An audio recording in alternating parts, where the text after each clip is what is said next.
What's going on, everybody? We are back from the Palm Harbor Wing House, and everybody's second favorite segment's going on right now. Top 5. Absolutely. Top 5 this week was mascots. I think it's only necessary with the college football season being right on, just coming. I can taste it, I can smell it. Taste it, smell it, lick it, Touch it. Okay. Yeah. All right. Well, my number 5 is Billy the Marlin.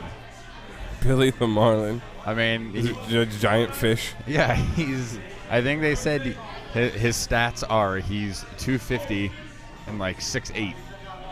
It's a big fish. And he drives around on an ATV and just sprays people with the super soaker. It's awesome. I mean, I don't know how life gets better. Nope. I'd take that for a weekend job. Yeah. I mean, I'm not saying he's not real. My number 5 is the Phoenix Sun Gorilla. I mean, he does it. Go Gorilla. Yeah. I almost had him on my list. Almost. He's the man. He's been the man since back in the day. That's true. Since the days of Charles Barkley.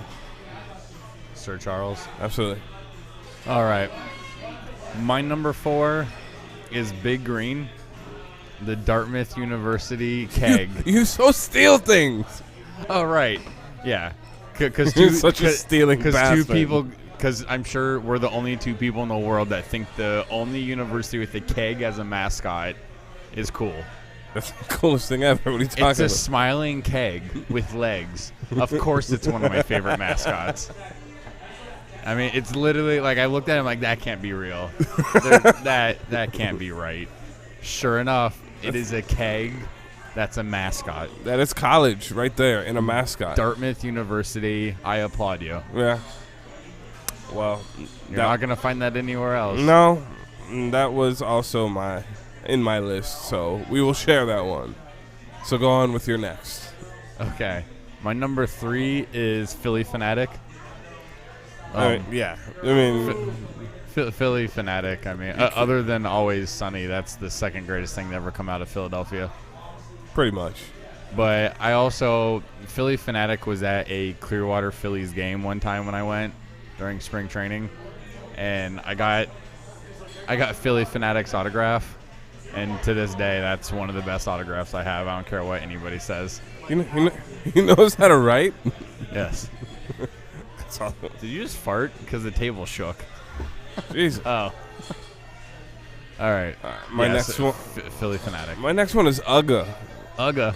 From Georgia. The Bulldog? What are they on, like Ugga 7 now? Yeah, 7 or 8. I mean, yeah, they're going to die. They're dogs. Ouch. That happens. That's harsh. And he likes to bite players from Auburn. That's true. Well, it is true.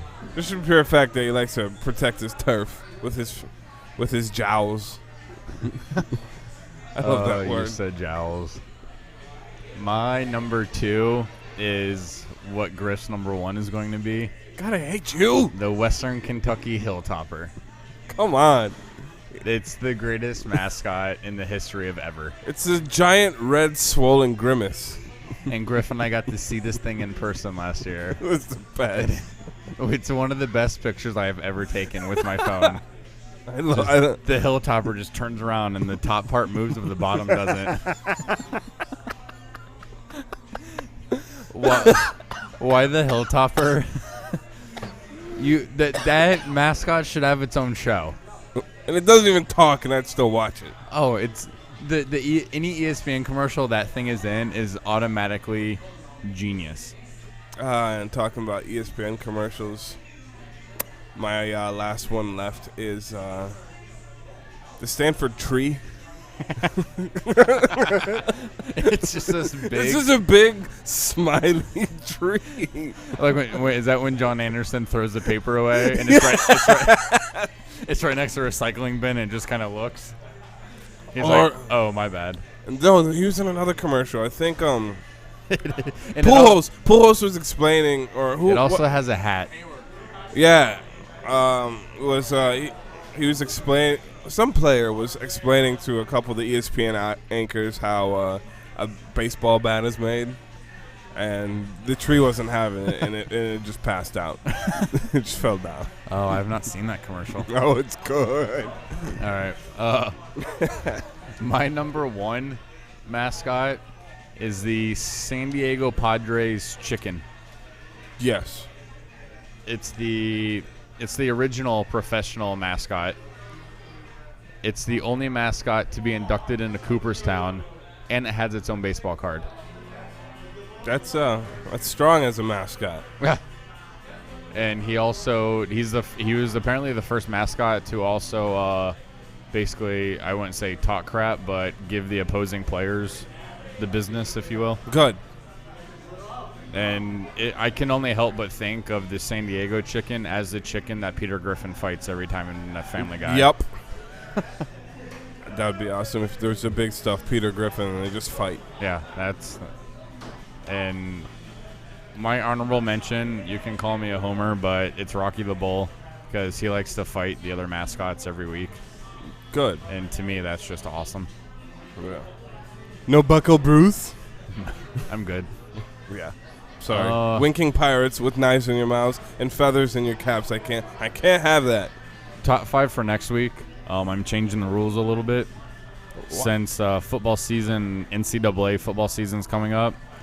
Instead of a top 5, I want us to rank our top 10 college teams going into next year. We'll expand it a little bit for this 1 week. We'll do a top 10 college teams. Change the rules and stuff. Sorry. I'm the producer. I do what I want. Whatever. Okay. Well, on that note, we'll be back with Front Street for you. Make sure you stay tuned for that one.